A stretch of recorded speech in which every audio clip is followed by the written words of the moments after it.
ಈ ಒಂದು ಪತ್ರಿಕಾಗೋಷ್ಠಿಗೆ ಆಗಮಿಸಿರ್ತಕ್ಕಂಥ ಎಲ್ಲ ಮಾಧ್ಯಮ ಮಿತ್ರರಿಗೆ ಕೂಡ ನಮ್ಮ ಪ್ರಕೃತಿ ಫೌಂಡೇಶನ್ ವತಿಯಿಂದ ಅದರ ಅಧ್ಯಕ್ಷರಾದಂತಹ ಕಿರಣ್ ಕುಮಾರ್ ಮತ್ತು ಆ ಒಂದು ಸಂಸ್ಥೆಯ ಪರವಾಗಿ ನಿಮ್ಮೆಲ್ಲರಿಗೂ ಸ್ವಾಗತವನ್ನು ಬಯಸ್ತೇನೆ.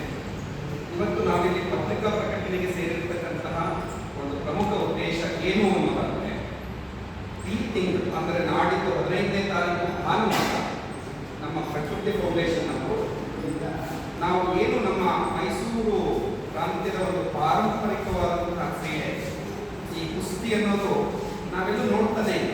ಯಾಕೆಂದ್ರೆ ಅದು ಕುಸ್ತಿ ನಾವು ಹೆಸರು ಬರೋದು ಯಾವಾಗ ಅಂದರೆ ಮೈಸೂರು ದಸರಾ ಟೈಮಲ್ಲಿ 2 ದಿನ ನಾವು ಮೈಸೂರು ಕುಸ್ತಿಯನ್ನು ನೋಡ್ತೀವಿ.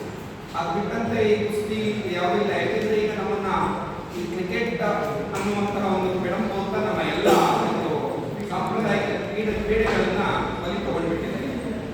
ಈ ಪ್ರಕೃತಿ ಫೌಂಡೇಶನ್ ಅವರು ಈ ನಿಟ್ಟಿನಲ್ಲಿ ಒಂದು ಈ ನಶಿಸಿ ಹೋಗ್ತಾ ಇರತಕ್ಕಂತಹ ಒಂದು ಪಾರಂಪರಿಕ ಕ್ರೀಡೆಯನ್ನ ಉತ್ತೇಜಿಸಬೇಕು ಅನ್ನುವ ನಿಟ್ಟಿನಲ್ಲಿ ದಿನಾಂಕ 15ನೇ ತಾರೀಕು ಈ ದೇವರಾಜ ಅರಸು ವಿರುದ್ಧೋದ್ದೇಶ ಕ್ರೀಡಾಂಗಣ ದೊಡ್ಡಕೇರಿ ಮೈದಾನ ಇಲ್ಲಿ ಒಂದು ಕುಸ್ತಿ ಪಂದ್ಯಾವಳಿಯನ್ನು ಆಯೋಜಿಸಿದ್ದಾರೆ.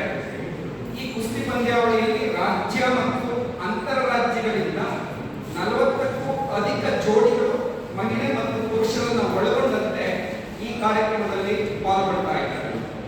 ಈ ಕಾರ್ಯಕ್ರಮ ಮಧ್ಯಾಹ್ನ 3 ಗಂಟೆಗೆ ಪ್ರಾರಂಭ ಆಗುತ್ತೆ. ರಾತ್ರಿ 9-9:30 10 ಗಂಟೆವರೆಗೂ ಅದು ಮುಗಿಬಹುದು. ಗೊತ್ತಿಲ್ಲ, ಮುಗಿಯೋ ಟೈಮ್ ಒಂದು ಅರ್ಧ ಗಂಟೆ ಆ ಕಡೆ ಹಾಕಬಹುದು.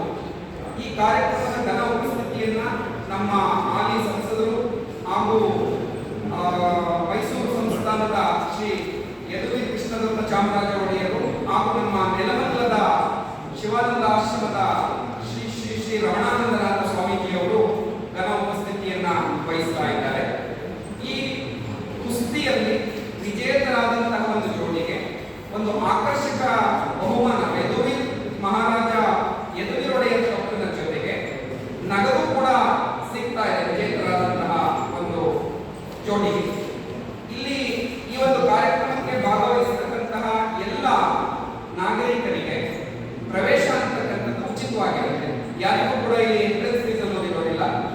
ಯಾಕೆ ಅಂತ ಅಂದ್ರೆ ನಾವು ಈ ಒಂದು ಪಾರಂಪರಿಕ ಕ್ರೀಡೆಯನ್ನ ಉತ್ತೇಜಿಸುವ ನಿಟ್ಟಿನಲ್ಲಿ ನಮ್ಮ ಪ್ರಕೃತಿ ಫೌಂಡೇಶನ್ ಅವರು ಒಂದು ದೊಡ್ಡ ಡ್ರೈವ್ ಅನ್ನು ತಗೊಂಡಿದ್ದಾರೆ. ಇದಕ್ಕೂ ಮೊದಲು ನಾವೀಗಾಗಲೇ 5ನೇ ತಾರೀಕು ಆ ಹೆಸರೇ ಹೇಳುವಾಗಿ ಪ್ರಕೃತಿ ಅನ್ನುವಂಥದ್ದು ನಾವು ಆ ನಿಟ್ಟಿನಲ್ಲಿ ಒಂದು 100 ಸಸಿಗಳನ್ನು ಒಂದು ಸ್ಕೂಲ್ನಲ್ಲಿ ನೆಟ್ಟು ಒಂದು ಕಾರ್ಯಕ್ರಮವನ್ನು ಕೂಡ ಮಾಡಿದ್ದೀವಿ ವಿಶ್ವ ಪರಿಸರ ದಿನದಂದು. ಇದು 2ನೇ ದಿನ ಆಗಿ ಮೊದಲ ವರ್ಷದ ಒಂದು ಈ ಕಾರ್ಯಕ್ರಮವನ್ನು ಆಯೋಜನೆ ಮಾಡಿದ್ದಾರೆ. ನಮ್ಮ ಅಧ್ಯಕ್ಷರಾದಂತಹ ಕಿರಣ್ ಕುಮಾರ್ ಅವರು, ಮಾನ್ಯ ಲೋಕೇಶ್ ಗೌಡರು ಹಾಗೂ ಇನ್ನೂ ಸಾಕಷ್ಟು ಜನ ಇದಕ್ಕೆ ಎಲ್ಲ ಕಾರಣಕರ್ತರಾಗಿರೋರು ಇದ್ದಾರೆ. ಈ ಕಾರ್ಯಕ್ರಮ ತುಂಬಾ ಅಚ್ಚುಕಟ್ಟಾಗಿ ಒಂದು ರೂಪುರೇಷೆಗಳನ್ನ ರೂಪಿಸಿದ್ದಾರೆ. ಹಾಗಾಗಿ ನೀವು ಮಾಧ್ಯಮ ಮಿತ್ರರು ಈ ಒಂದು ಕಾರ್ಯಕ್ರಮವನ್ನ ಮತ್ತಷ್ಟು ಪ್ರೋತ್ಸಾಹಿಸುವ ಮುಖಾಂತರ ಈ ಒಂದು ಕ್ರೀಡೆಗೆ ನೀವು ಪ್ರೋತ್ಸಾಹವನ್ನು ಕೊಡಬೇಕು. ಈ ಒಂದು ಕ್ರೀಡೆ ಬಹಳ ಉನ್ನತ ಮಟ್ಟದಲ್ಲಿ ಒಂದು ಯಶಸ್ವಿಗೊಳ್ಳಬೇಕು ಅಂತ ನಾವು ನಿಮ್ಮೆಲ್ಲರಲ್ಲಿ ಕೂಡ ಕೇಳ್ಕೊಳ್ತಾ ಇದ್ದೀನಿ. ಜೈ ಹಿಂದ್, ಜೈ ಕರ್ನಾಟಕ ಮಾತೆ. ಬೇರೆ ಏನಾದರೂ ಪ್ರಶ್ನೆಗಳಿದ್ರೆ ಕೇಳ್ಬೋದು. ಭದ್ರತೆ ವ್ಯವಸ್ಥೆ